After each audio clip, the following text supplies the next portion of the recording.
Super Microcomputer hit an all-time high of 122.90 per share on March 8, 2024, only to fall 82%, closing yesterday at 2170.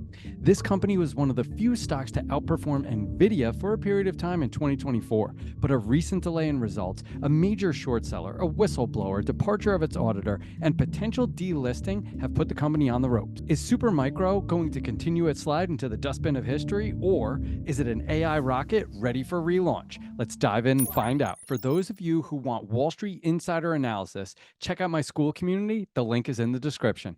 All right, 3 points that we are going to cover in this video. Point number 1, background/business model. Based in Silicon Valley, Supermicro provides high performance and high efficiency server and storage systems for a variety of markets, including enterprise data centers, cloud computing, artificial intelligence, 5G, and edge computing. Part 2, company updates. So in the last video, which was filmed about a month ago, we talked about delays in financial filings, a whistleblower lawsuit, a Department of Justice investigation, a major short seller position where they were betting against the stock. In this video, we have 6 key updates.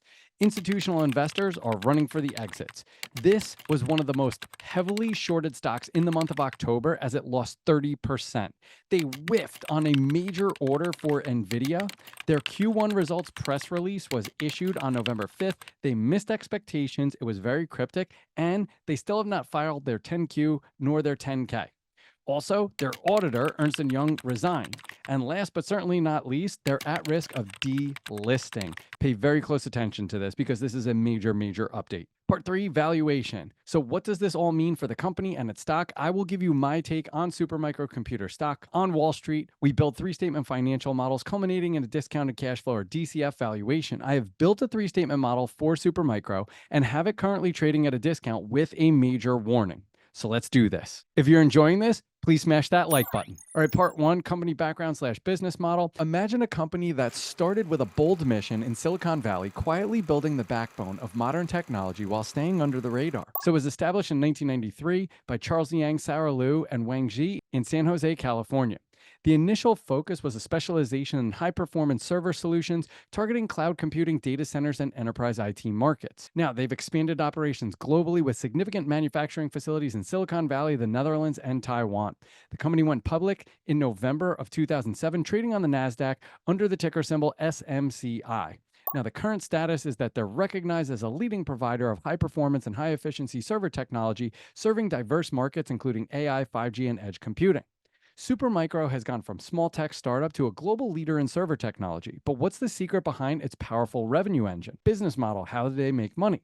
So what if a company could customize servers to meet the unique needs of each client, ensuring optimal performance and efficiency? Supermicro's innovative approach does just that. Product portfolio. They offer a wide range of server and storage solutions, including bare-bones systems, complete systems, networking solutions, and storage options. Customization and scalability. They utilize a modular architectural approach, allowing for flexibility and tailored solutions to meet specific customer requirements. Sustainability commitment. They focus on energy-efficient designs and green computing initiatives, appealing to environmentally conscious clients. Global presence. They operate in over 100 countries, catering to a diverse and expansive customer base. Partnerships. They collaborate with industry leaders like NVIDIA and Intel to integrate cutting-edge technologies into their products. With a unique approach to high-performance solutions, Supermicro seemed unstoppable until recent controversies started raising big questions about its future. Latest company updates. So at the end of August, a major hedge fund announced a large short sale position, betting against the company stock due to accounting irregularities.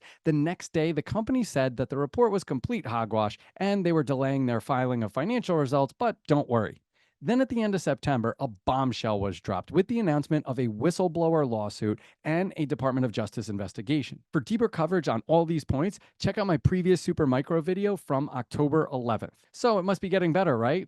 Not quite. So over the last 6 months, the number of institutional investors, smart money, in the stock has plummeted from 905 to 356, a 61% decrease. The number of shares held by institutions has gone from 334 million to 23 million, a 91% decrease. And the total value of institutional holdings has gone from 33.8 billion to 976 million, a 97% decrease. Sometimes the smart money gets a little too smart for its own good. So, has anyone made money from this disaster? Yes. They're called short sellers, and they bet against the stock. Supermicro was the second most heavily shorted stock in the month of October. The stock plunged 30%, and 2 weeks into November, it's gone down another 25%. Supermicro has been a huge win for short sellers as they sit around cheering for the stock to go to zero. So maybe the stock is oversold, right? Nvidia is their largest customer, and maybe they can save Supermicro. Well, Nvidia is moving orders away from Supermicro. So due to Supermicro's financial reporting issues, Nvidia is moving orders to other suppliers, aiming to stabilize the AI server supply chain. Revenue decline. The potential loss of a major client like Nvidia could significantly impact Supermicro's revenues, adding financial pressure amid ongoing challenges. Beneficiaries. So Gigabyte and ASRock, Taiwan-based companies, are securing new contracts from Supermicro's displaced orders, boosting their revenue forecast and expanding into liquid cooling solutions to support NVIDIA's needs. Now, gains from Supermicro's setbacks highlight increased competition, potentially affecting Supermicro's market share and positioning. Supplier concerns. Key Supermicro suppliers like LeadTech, Abelcom, CompuWare, Orient, Oris, and Argosy may face disruptions due to reduced orders and shifting client demand. Supermicro's financial and operational challenges create ripple effects across its supply chain, raising questions about long-term stability and reliability as a supplier in the AI industry. So, do we have anything to go on? Any updates from the company? Yes. The company reported net sales between 5.9 and 6 billion, slightly below the previous guidance range of 6 to 7 billion. Now, this is a major red flag. These are historic results, so they occurred in the past. You don't have a range for results off by $100 million.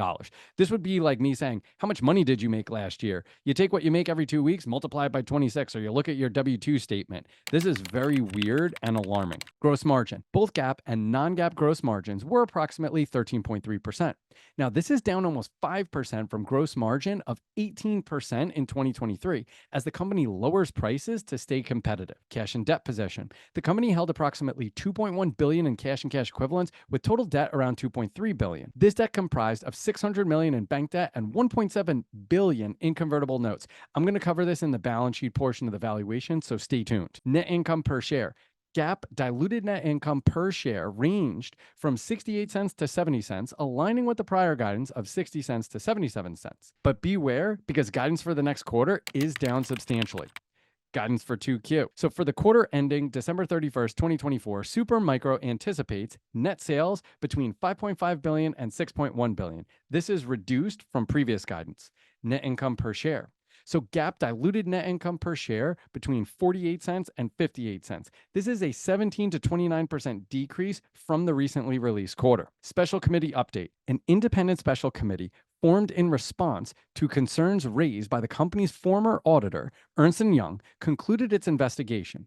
This committee found no evidence of fraud or misconduct by management or the board of directors. However, it recommended several remedial measures to strengthen internal governance and oversight functions. So what's this interpretation? Our internal investigation conducted by insiders says everything's peachy. Implications for investors. So revenue came in below the bottom of previous guidance. Future guidance is going lower. There's a recommendation of stronger governance with no specifics, and it really doesn't truly alleviate concerns. So they still haven't released financials for last year and the first quarter, but does their auditor have anything to say to give us some confidence? Departure and resignation of Ernst & Young.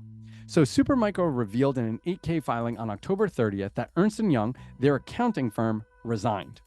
In that filing was included a letter from Ernst & Young sent directly to the SEC on points that Ernst & Young disagreed with, and they are quite significant. Successor accounting firm. Supermicro stated it had started identifying a successor accounting firm that would authorize Ernst & Young to respond to inquiries from the new firm. Ernst & Young expressed disagreement with this statement. EY is exiting stage left and washing their hands of the situation. Restatements not expected. Supermicro indicated that the ongoing review would likely not lead to restatements for fiscal year 2024 or prior fiscal years. Ernst & Young disagreed with this assumption. EY is indirectly saying to expect restatements to prior financials. Preliminary information sharing. Supermicro mentioned both EY and the board received preliminary updates on the ongoing internal review, which had not yet reached final conclusions. EY did not agree with how Supermicro presented this. Now, let's face it, folks, actions speak louder than words, and EY obviously does not vouch for the findings of these internal investigations. Company's disagreement with EY's resignation. Supermicro indicated it disagreed with EY's decision to resign, arguing that the special committee had not concluded its review. EY found this representation problematic.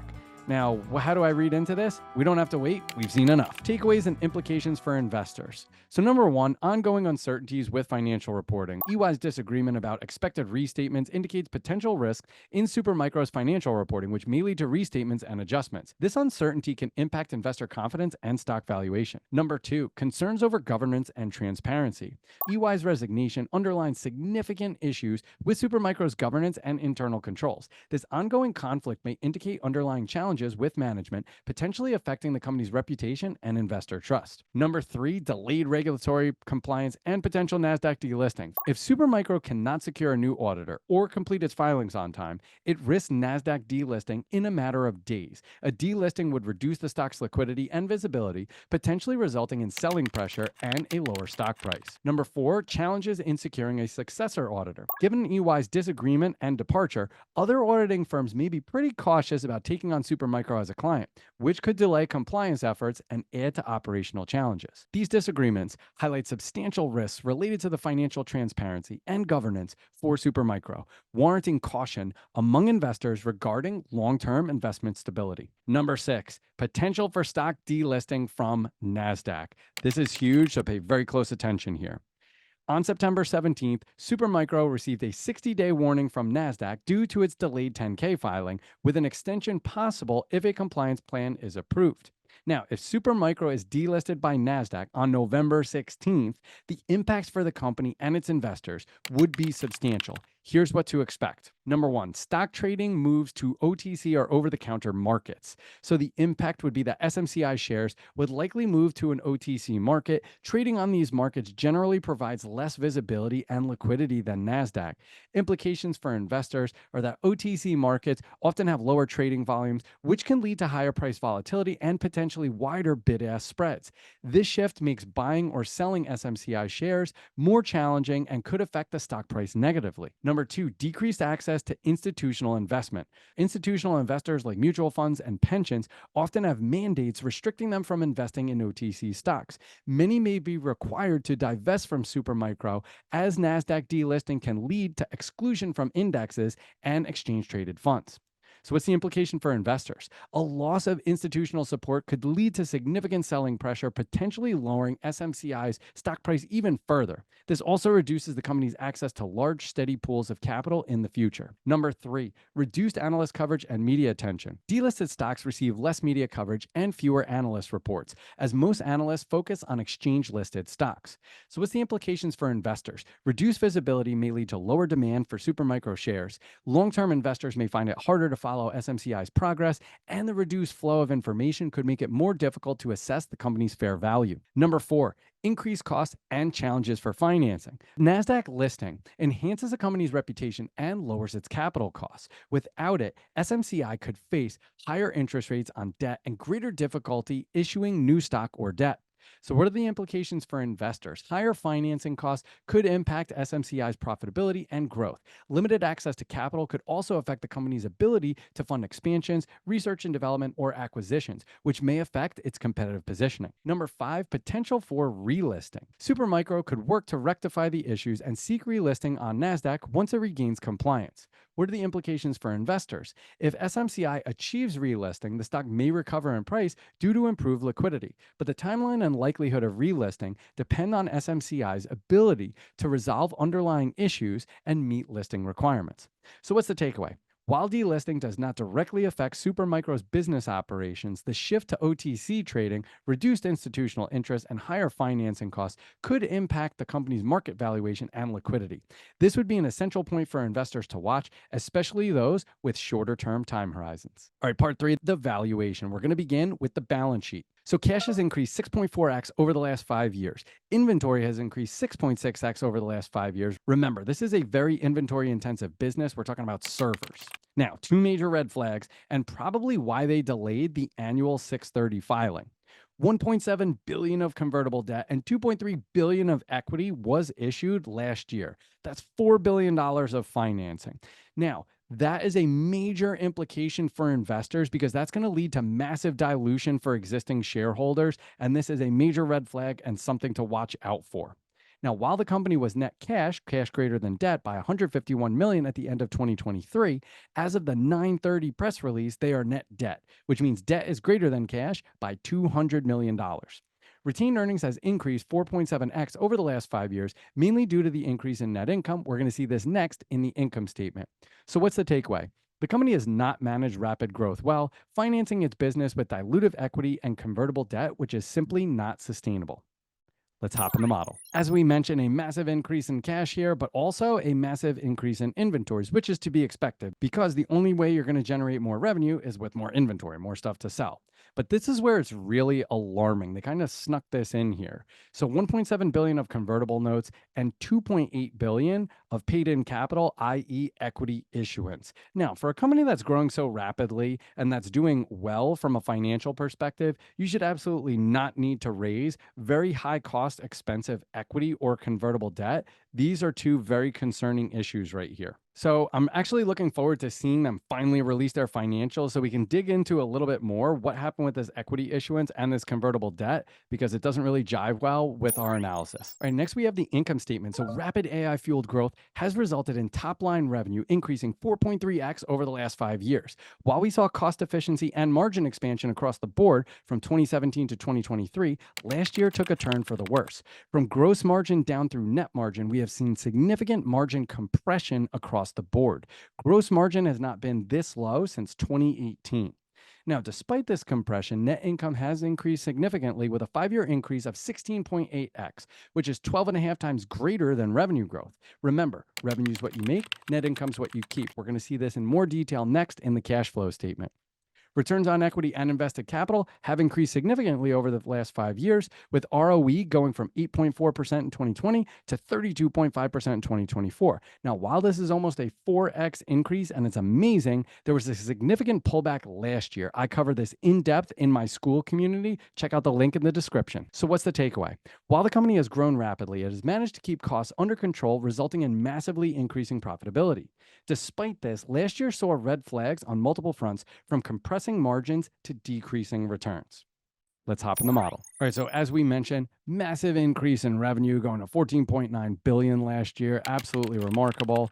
Significantly positive EBITDA, and that has grown substantially as well. But this is also a very positive right here. We have net income. The increase in that has outpaced the increase in revenues. This means there's a relative efficiency from a cost structure perspective and is a definite positive for investors. All right, next we have the cash flow statement. So while net income, which is a primary driver of free cash flow, has increased 16.8x over the last 5 years, free cash flow was negative $2.6 billion last year. This was caused by substantial increases in accounts receivable and inventory to the tune of $4.5 billion. So the company is not doing a great job managing its operating working capital, which consists of accounts receivable, inventory, and accounts payable. I cover this in depth in my school community. Check out the link in the description. Now, the lumpiness in free cash flow is also very concerning because it should be consistently increasing, yet it alters from positive to negative each year. Now, while the company generated $1.2 billion of cash last year, $4 billion of this came from the convertible notes, $1.7 billion, and equity issuance, $2.3 billion.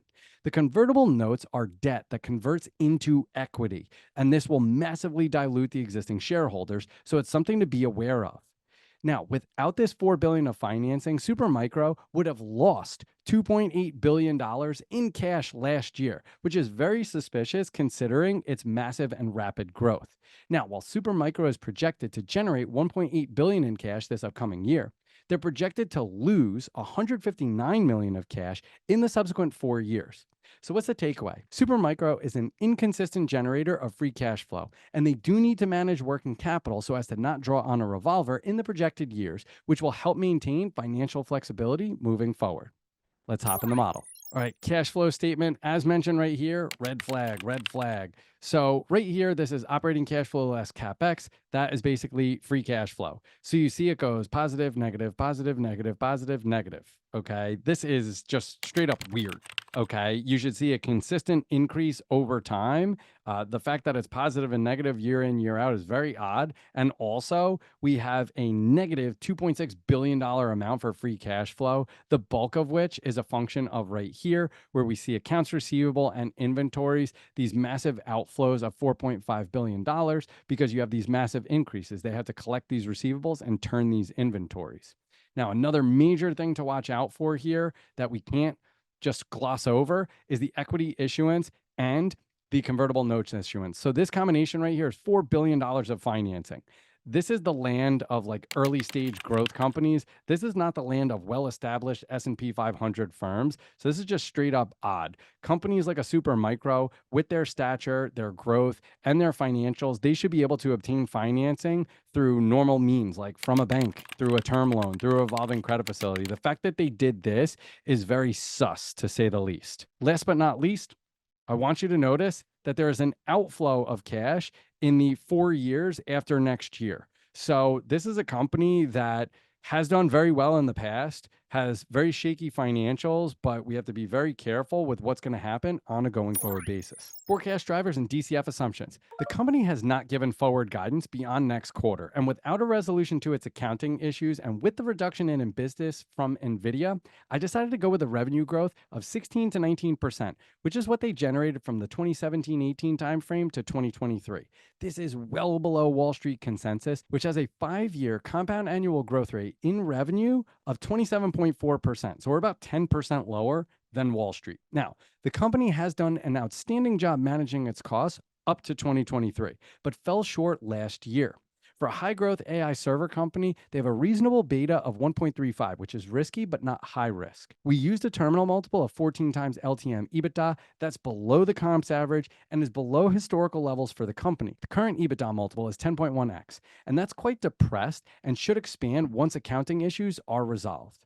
We're going to see this next in the DCF valuation. So what's the takeaway? Conservative assumptions equals conservative results. Let's hop in the model. All right, so a few things to note here. Sales growth way below Wall Street consensus. Also, I had the compression in the gross margin reflected here. So it's gone 18, 14, 13.3. I just put it all the way down to 13. Beta 1.35, which again is risky, but not super high risk. This is something to be mindful of. They have a very low cost of debt, but that's because they have no credit rating and they currently have very high coverage. I'd be curious to see if they ever did get a rating, what it would be. My guess is that it would probably end up being junk. Now, here's a few other things to note. We have big round numbers. I'm always suspicious of big round numbers, but this is what they gave us from their most recent 1Q release. So 640 million shares, 2.3 billion in debt, 2.1 billion in cash. So that's what we have to go off of. Now, last but not least, the terminal EBITDA multiple, very important that we address this here. So their current TEV to EBITDA multiple is 10.1x. But over the last 16 quarters, the average TEV to EBITDA, excluding the high and low, is 14.9x. Now, the comps are at an average of 17.1. If we exclude the high and the low, 16.4.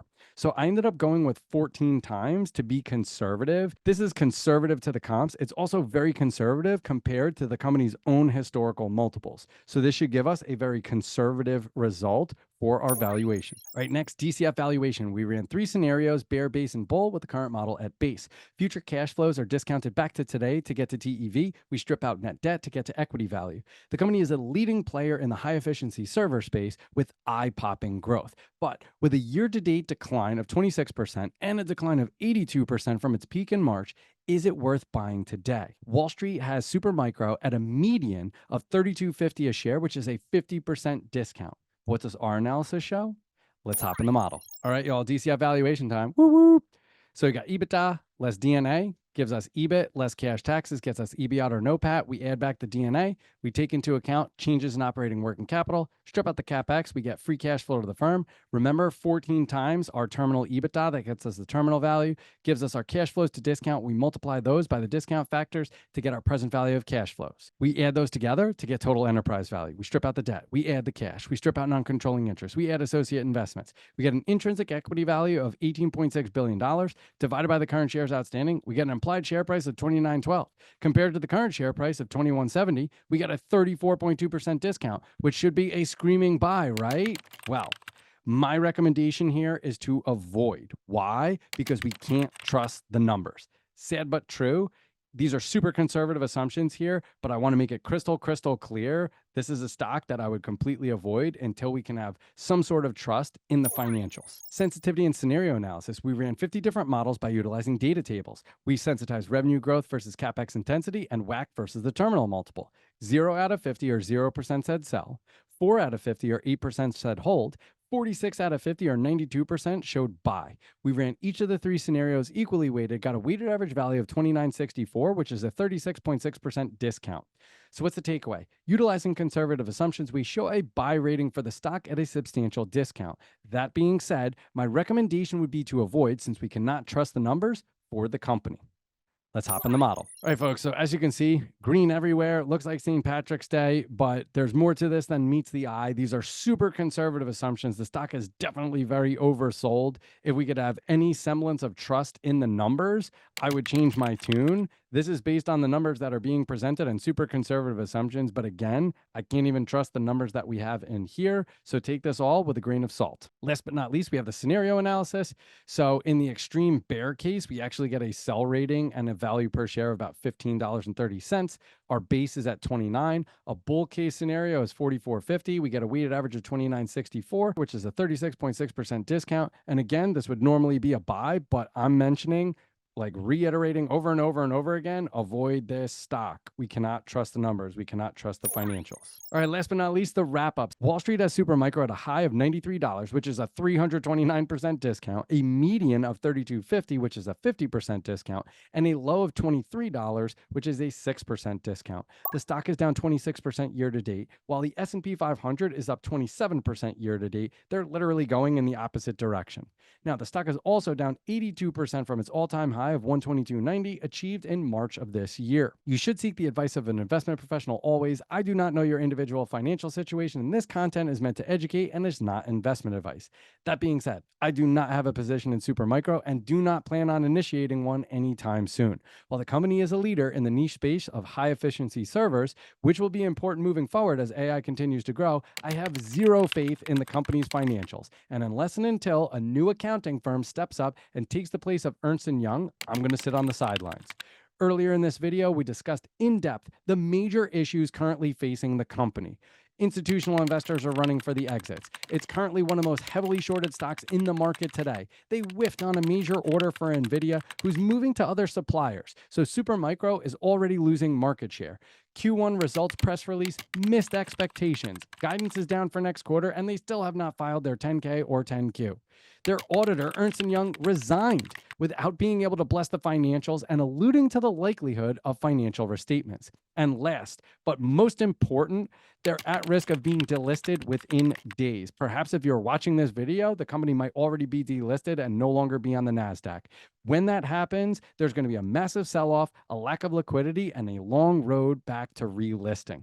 It's going to be a long road, but I'm ready to get myself back in the game. Don't forget, they still have a whistleblower lawsuit to contend with, a Department of Justice investigation, and numerous shareholder class action lawsuits. Right now, the stock is too hot to handle, and in a situation like they are in, no price is cheap enough. With the AI craze, Supermicro Computer has gotten a little ahead of its skis, and while it was a phenomenal company with a leading position in a niche space, we need to have trust in the financials in order to be willing to buy, and right now, I simply cannot trust their financials. If you want a deeper Wall Street insider analysis and to get direct access to me, check out my school community. The link is in the description. And if you like this and want to see another in-depth stock valuation, check out my SoFi model here or my Albertsons model here. And if you found this valuable, please share this with someone who you think would enjoy this. As always, be relentless.